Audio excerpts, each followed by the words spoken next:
The annual HR Technology System Survey has been done for consistently every year for 23 years. So this is our 23rd year. So the thing about doing research, and I've been in charge of it for over 7 years, and before that we had other really well-known professionals who had managed it.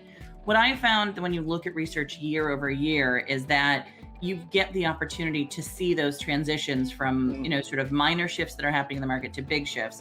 And 2020 was probably one of the biggest shifts I've experienced in my entire tenure of 15 plus years of doing research. We saw not just a shift in sort of our own worlds around how we were working and the tools that our businesses were trying to use and the approaches organizations were taking to managing a pandemic and an economic challenge all at the same time.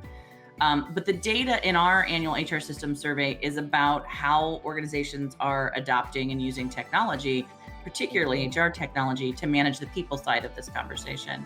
What we saw really, the big shifts were the idea of skills management, the idea of redeploying your workforce came forward in a way that I don't think we've talked about probably since the big shift of manufacturing moving out of North America, right? It was just amazing. Over 50% of organizations said their primary response to the pandemic was to redeploy workforces.